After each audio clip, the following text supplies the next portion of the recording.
Operation Greif was one of the most daring and unconventional missions of World War II, carried out by Nazi Germany during the final phase of the war in Europe.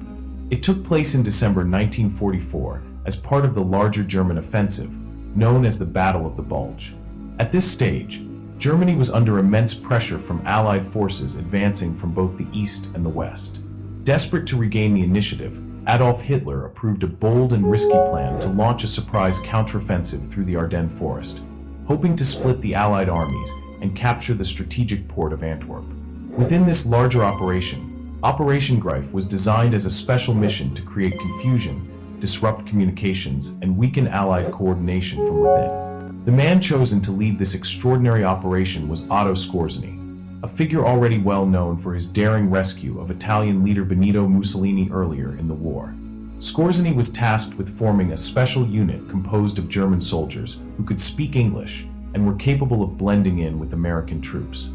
This unit, known as Panzer Brigade 150, was to carry out infiltration and sabotage missions behind enemy lines. The plan was highly unusual and risky, as it involved German soldiers wearing captured American uniforms and using Allied equipment to deceive their enemies. Their mission was not to engage in direct combat initially, but rather to create chaos and confusion in the rear areas of Allied forces. The strategy behind Operation Greif was both simple and ingenious. Disguised as American soldiers, Skorzeny's men were to penetrate Allied lines and carry out a range of disruptive actions. They were instructed to change road signs, misdirect troops, cut communication lines, and spread false information. In some cases, they even posed as military police, setting up fake checkpoints and redirecting entire convoys of Allied vehicles. The ultimate goal was to delay reinforcements and create uncertainty at critical moments, giving German forces an advantage in the early stages of the Battle of the Bulge. If successful, these actions could have significantly slowed the Allied response and allowed German armored units to break through to key objectives. However, despite its creativity, Operation Greif faced serious challenges from the very beginning. One of the biggest problems was the shortage of suitable personnel. Very few German soldiers spoke fluent English, and even fewer were familiar with American slang, customs, and behavior. This made it difficult for them to convincingly pass as American troops. In addition, there was a lack of captured Allied equipment. Although some American vehicles and uniforms were obtained, they were not sufficient to equip the entire unit. As a result, German vehicles such as Panther tanks had to be crudely modified to resemble American ones. But these disguises were often unconvincing and easily detected. Another major issue was the extreme risk involved in the mission. According to the laws of war, soldiers captured while wearing enemy uniforms could be treated as spies and executed. Despite this danger, Skorzeny's men carried out their orders, fully aware of the consequences if they were discovered. As the operation unfolded, some commandos managed to infiltrate Allied lines and carry out acts of sabotage, but many were quickly captured due to their imperfect disguises and language skills.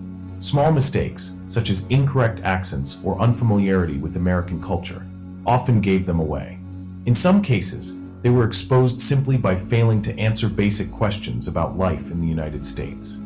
Even though the number of successful infiltrations was limited, Operation Greif had a surprisingly strong psychological impact on Allied forces. News of German soldiers disguised as Americans spread rapidly, leading to widespread fear and suspicion. American troops began to question each other's identities, and security measures were tightened across the front. Roadblocks were established, and soldiers were subjected to impromptu questioning to verify their authenticity. Questions about baseball, popular culture, or geography were commonly used to identify imposters. This atmosphere of paranoia caused delays and confusion, as even legitimate soldiers were sometimes detained or misidentified. At one point, several high-ranking Allied officers were temporarily held because they failed to answer such questions correctly. Despite these effects, the overall impact of Operation Greif on the outcome of the Battle of the Bulge was limited. While it succeeded in creating confusion and slowing down some movements, it did not achieve its primary objectives. The German offensive itself eventually stalled due to strong Allied resistance, logistical problems, and a lack of fuel and resources. The Allied forces regrouped and launched counterattacks, ultimately pushing the Germans back and ending their final major offensive in the West. In this context, Operation Greif was more of a tactical curiosity than an aim factor in the battle. After the war, the actions carried out during Operation Greif became the subject of legal and ethical debate. Otto Skorzeny was captured and put on trial for war crimes, particularly for the use of enemy uniforms during combat operations. However, he was ultimately acquitted, as the court determined that the use of such disguises for deception was not illegal under the rules of war, provided they were not used during actual combat engagements.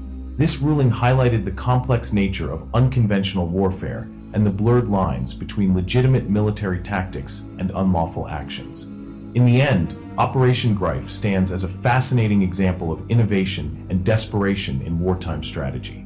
It demonstrated the potential of psychological warfare and special operations to influence the battlefield beyond direct combat.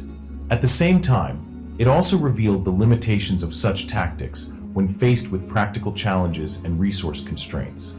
While it did not change the course of World War II, it left a lasting impression as one of the most unusual and daring missions of the conflict.